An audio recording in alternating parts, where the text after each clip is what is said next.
क्या बात है गरिमा, तुम अपने खान पान का बिल्कुल भी ख्याल नहीं रखती हो। तुम्हें ताकत की बहुत जरूरत है। तुम्हारे शरीर में कमजोरी है, इसका असर बच्चे पर भी पड़ सकता है। इसलिए तुम्हें अपने खान पान का पूरा ध्यान रखना चाहिए। अच्छा पौष्टिक आहार खाना चाहिए जिससे शरीर में ऊर्जा हो और शरीर की कमजोरी दूर हो। माँ और मैं तो इसको कब से समझा रहे हैं कि अपने खाने का ध्यान रखा करे, पर ये हमारी नहीं सुनती डॉक्टर साहब। गरिमा, ये मैं क्या सुन रही हूँ? अब ऐसी शिकायत ना मिले। सॉरी डॉक्टर, मैं अब अपना ध्यान रखूंगी।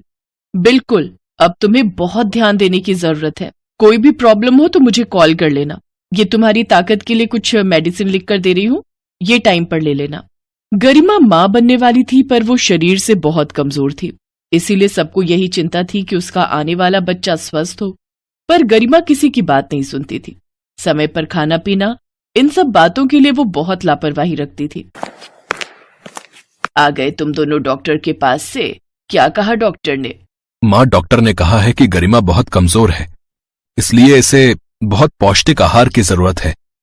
पर देखा, वही बात है ना, तुम और मैं कितना कहते हैं, पर ये हम दोनों में से किसी की बात नहीं मानती। कोई बात नहीं, इसमें चिंता करने की कोई जरूरत नहीं है। मैं अपनी बहू का पूरा ख्याल रखूंगी। अच्छा, तुम दोनों हाथ मुंह धो लो। आज मैंने गरिमा की पसंद के कढ़ी चावल बनाए हैं। गरिमा, तुम्हें कढ़ी चावल पसंद है ना? मम्मी जी, कढ़ी चावल? हाँ, बहुत मन है कढ़ी चावल खाने का। मैं अभी हाथ मुंह धोकर आती हूँ। गरिमा की सास शारदा बहुत अच्छे स्वभाव की थी। वो गरिमा का बहुत ख्याल रखती थी।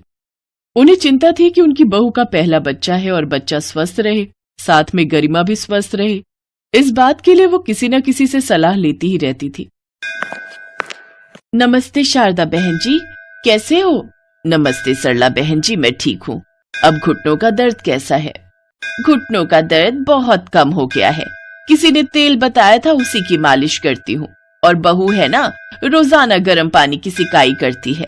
बहुत आराम मिलता है। बेटियां तो पराई हो जाती हैं। उनके जाने के बाद अगर बहुएं अच्छी आ जाएं तो समझो जीवन सफल हो जाता है। और इस मामले में हम तुम तो बहुत भाग्यशाली हैं जो हमें भगवान ने इतनी अच्छी और संस्कारी बहुएं दी। वैसे कौन सा महीना चल रहा है? बहू को अब तो डिलीवरी का टाइम नजदीक ही होगा। बस 9वां महीना, अगले हफ्ते लग जाएगा। पर डॉक्टर ने कहा है कि बहू बहुत कमजोर है, तो बच्चा भी कमजोर हो सकता है। इस बात की बहुत चिंता है बहन जी। अरे चिंता किस बात की? 9वां महीना लगने वाला है। बहू को खूब खिलाओ पिलाओ, जितनी ताकत की चीज दे सकती हो वो दो। गर्भवती माँ और बच्चे को अधिक ताकत की जरूरत होती है। हमारे जमाने में तो हमारी सास कितनी चीजें बनाकर खिलाती थी। वो तो है सरला बहन जी। तो गोंद और ड्राई फ्रूट के लड्डू कैसे रहेंगे? वही बना दो बहू के लिए। हमने तो वही खाए थे अपने जमाने पे, पर मुझे लगा कि आजकल की बहुओं को ये सब पसंद आएगा या नहीं, इसीलिए नहीं बना रही थी। पर अब लगता है कि मुझे पुराने बड़े बूढ़ों के घरेलू नुस्खे इस्तेमाल करने ही होंगे। तो और क्या, अब तक तो तुम्हें बना लेने चाहिए थे। एक काम करो, बहू को गोंद, ड्राई फ्रूट, इन सब के लड्डू बनाकर खिलाओ। देखना बच्चा बहुत हृष्ट पुष्ट पैदा होगा और बहू की कमजोरी भी दूर हो जाएगी। हड्डियां मजबूत होंगी। बहुत ताकत होती है गोंद के लड्डू में। हाँ, बात तो सही कही तुमने। मैं तैयार करती हूँ बहू के लिए लड्डू। रोजाना दूध या चाय के साथ खा लिया करेगी। गरिमा की सास मंदिर से जाते हुए रास्ते में लड्डू बनाने का सारा सामान खरीदती हुई गई। माँ जी, ये सब क्या है? इतना सारा सामान, ये सब किस लिए? ये ताकत देने वाले लड्डू का सामान है। मैं तुम्हारे लिए मेवे, गोंद, गुड़ के साथ विशेष लड्डू तैयार करूंगी। ये लड्डू खाने के बहुत फायदे होते हैं। गर्भावस्था में जब बच्चा होने वाला हो तो इन लड्डुओं का सेवन करना बहुत पौष्टिक और लाभकारी होता है। देखना, ये लड्डू खाने के बाद तुम्हारे शरीर की कमजोरी दूर हो जाएगी। लड्डू क्या मैं खा पाऊंगी? क्यों नहीं खा पाओगी? रोजाना एक लड्डू खाना जरूरी है, तभी शरीर में ताकत आएगी। वैसे भी तुम्हारा 9वां महीना लगने वाला है। तुम्हें इस तरह की घी वाली चीजों का सेवन करना चाहिए जिससे बच्चा नॉर्मल डिलीवरी से पैदा होता है। हमारे जमाने में तो बड़े बूढ़े ही सारी खबर रखते थे। गरिमा की सास शारदा खूब मेहनत के साथ अपनी बहू गरिमा के लिए लड्डू तैयार करती है। माँ जी, गोंद के लड्डू सचमुच बहुत टेस्टी हैं। इन्हें खाकर मुझे शरीर में एक अलग सी ताकत महसूस होती है। माँ के हाथ के लड्डू हैं ही इतने टेस्टी कि मुझे भी ये बहुत पसंद आए हैं। और तुम तो जानती हो ठंड कितनी हो रही है। ठंड के दिनों में ये लड्डू बहुत ही अच्छे लगते हैं। अरे खा लो, आराम से खाओ, मैं और बना लूंगी। ठंड के दिनों में ये पिन्नियां, लड्डू वगैरह फायदे करती हैं। प्रेगनेंसी में तो लेडीज के लिए है ही, वैसे भी ये सब चीजों का सेवन सर्दियों में बहुत लाभकारी रहता है। तभी गरिमा के लेबर पेन शुरू हो जाते हैं। माँ जी, मुझे बहुत दर्द हो रहा है, बहुत अजीब सा दर्द है, मुझसे सहन नहीं हो रहा। मुझे लगता है बहू को प्रसव की पीड़ा शुरू हो गई है, हमें जल्दी बहू को अस्पताल लेकर चलना चाहिए। हाँ, मैं गाड़ी निकालता हूँ। गरिमा को लेबर पेन शुरू हो गए, लेकिन वो अब काफी मजबूत है, इसलिए गरिमा की डिलीवरी नॉर्मल होगी। डॉक्टर के कहने पर सभी को तसल्ली हो जाती है और पूरा परिवार उत्सुकता से इंतजार कर रहा था। जिसके पास इतना प्यार करने वाली सास हो, भला वो बहू कैसे घबराएगी। मुझे गरिमा ने सब बता दिया था कि आपने उसके लिए कितने अच्छे लड्डू तैयार किए थे और उसके खान पान की हर चीज का आपने कितना ख्याल रखा। हम तो सचमुच बहुत भाग्यशाली हैं जो आपके जैसी सास और इतना अच्छा ससुराल हमारी गरिमा को मिला। समधन जी, गरिमा खुद भी तो बहुत अच्छी है, उसने भी हमें बहुत प्यार दिया है। बस उसकी डिलीवरी ठीक ठाक हो जाए, भगवान से यही प्रार्थना है। तनावपूर्ण कुछ घंटों के बाद उन्हें बच्चे के रोने की आवाज सुनाई देती है। सबके चेहरे पर खुशी आ जाती है। बधाई हो, बेटी हुई है, माँ और बच्चा दोनों स्वस्थ हैं। हमारे घर में लक्ष्मी आई है, बधाई हो, सबको बधाई हो। मैं दादी बन गई, हमारे घर पोती आई है, पोती। गरिमा के परिवार वाले सब बहुत खुश थे, सब बच्ची को प्यार देते हैं। गरिमा भी बहुत खुश थी। वो अपनी सास को धन्यवाद कहती है। वो जानती थी कि अपनी सास के हाथों के बने लड्डू, जो एक पौष्टिक पारंपरिक व्यंजन है, उन्होंने उसकी नॉर्मल डिलीवरी में बहुत सहायता की।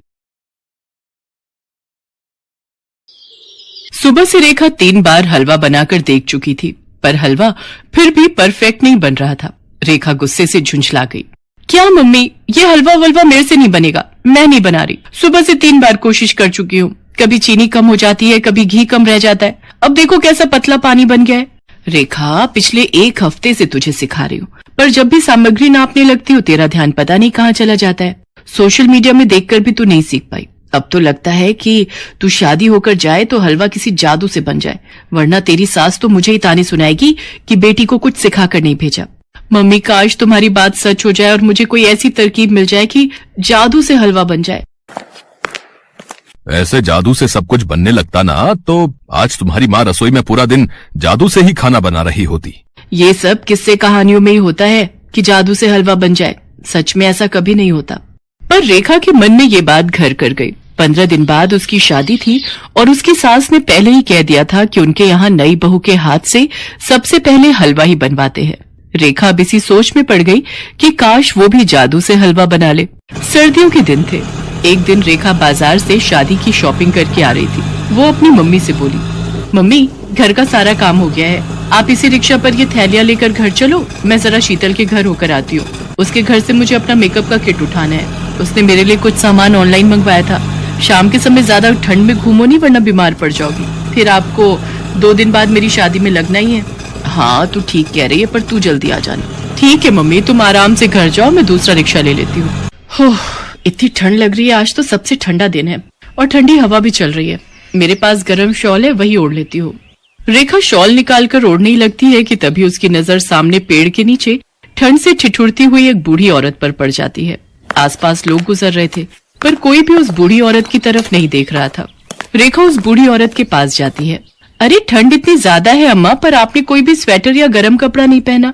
नहीं बेटी, मैं बहुत गरीब हूँ, मेरे पास पहनने के लिए गर्म कपड़े और स्वेटर नहीं है।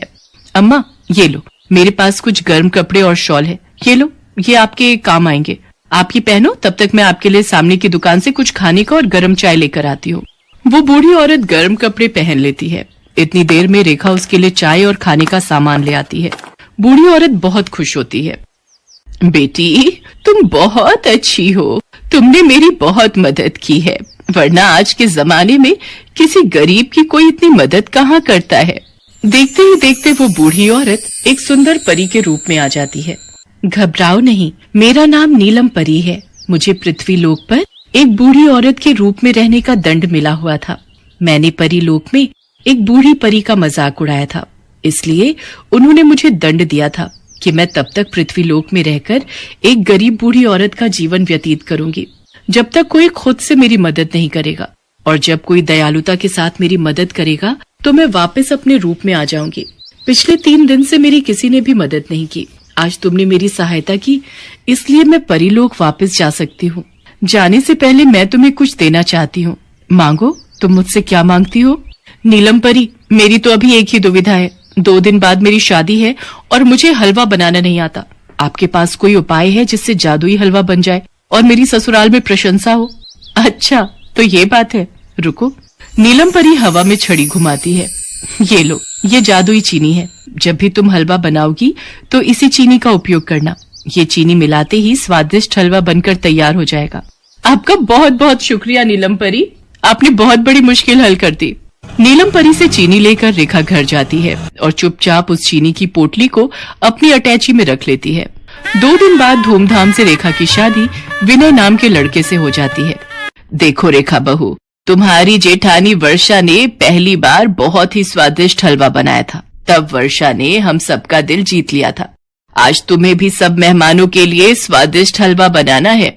नीलम परी की दी हुई चीनी से हलवा बना लेती हूँ। जादुई हलवा खाकर ये सब मेरी तारीफों के पुल बांध देंगे। और ऐसा ही हुआ। रेखा ने नीलम परी की दी हुई चीनी जैसे ही मिलाई, हलवा तैयार हो गया। हलवा खाकर सबने रेखा की बहुत तारीफ की। आखिर जादुई हलवा बना ही बहुत स्वादिष्ट था। रेखा की तारीफें सुनते देख उसकी जेठानी जल भुन रही थी। सुनो जी, हलवा तो हमारी छोटी बहू ने बड़ी बहू से भी ज्यादा बढ़िया बनाया है। अब बहू को शगुन के रुपए देने चाहिए। हाँ रेखा बहू, हलवा वाकई में बहुत स्वादिष्ट बना है। सभी मेहमानों ने तुम्हारे हाथ के बने हलवे की बहुत तारीफ की। रेखा बहू, कल घर में महापूजा है और मैं चाहती हूँ कि हलवा तुम ही बनाओ। बड़ी बहू पूरी सब्जी बना लेगी। तुम्हारी शादी के बाद कुलगुरु घर में पहली बार आ रहे हैं, तो अच्छे से उनका स्वागत होना चाहिए। और हमारे घर के रीति रिवाजों के अनुसार कुलगुरु को हम भोजन में सबसे पहले नई बहू के हाथ का हलवा ही खिलाते हैं। ठीक है माँ जी, मैं बना लूंगी। रेखा अपनी अटैची में से चीनी की पोटली निकाल रही थी, तभी उसकी जेठानी उसे देख लेती है। ये चीनी तो मेरे लिए बहुत लकी है। अगर ये चीनी ना हो तो मैं स्वादिष्ट हलवा बना ही ना पाऊं। वैसे मैं इस पोटली में से जितनी चीनी निकालती हूँ उतनी बढ़ जाती है। ये बहुत अच्छी बात है। ये सब नीलम परी के जादू का कमाल है। अच्छा, तो ये बात है। ये रेखा हलवे में इस चीनी का इस्तेमाल करती है, वरना इसका हलवा इतना स्वादिष्ट हो ही नहीं सकता। मैं भी देखती हूँ अब ये कल हलवा कैसे बनाती है। अगले दिन रेखा पूजा के लिए हलवा बनाने लगती है, पर जैसे ही वो अटैची देखती है, चीनी की पोटली गायब थी। वो परेशान हो जाती है। रेखा रोने लगती है। उसे कुछ समझ नहीं आ रहा था, पर उसे हलवा बनाना भी जरूरी था क्योंकि उसकी सास उसे बार बार आवाज लगा रही थी। रेखा को हलवा बनाने की आदत पड़ गई थी। वो अपनी समझ से सारी सामग्री डालकर हलवा बनाती है। कुलगुरु हलवे की बहुत तारीफ करते हैं। ये देखकर रेखा अचंभित हो जाती है। मैंने तो इस बार हलवे में नीलम परी की दी हुई चीनी डाली ही नहीं थी, फिर भी मेरे हाथ का हलवा इतना स्वादिष्ट बना था। ये कैसे हो सकता है? मैंने तो चीनी की पोटली छुपा दी थी, फिर रेखा ने हलवा पहले जैसा स्वादिष्ट कैसे बना लिया? तभी रेखा के सामने नीलम परी प्रकट होती है। रेखा, चिंता करने की कोई बात नहीं है। तुम्हारी जेठानी वर्षा ने चीनी की पोटली छुपा दी थी, पर तुम्हें ये ज्ञात ही नहीं कि तुमने बार बार हलवा बनाने का अभ्यास किया और तुम खुद से ही स्वादिष्ट हलवा बनाने लगी। व्यक्ति जब किसी चीज का अभ्यास करता है तो वह उस कार्य में निपुण हो जाता है। जैसे आज तुम हलवा बनाने में हो चुकी हो। अब तुम्हें मेरी दी हुई जादुई चीनी की कोई जरूरत नहीं है। नीलम परी की बातें सुनकर रेखा बहुत खुश होती है और उसकी जेठानी अपना समूह लेकर वहां से चली जाती है।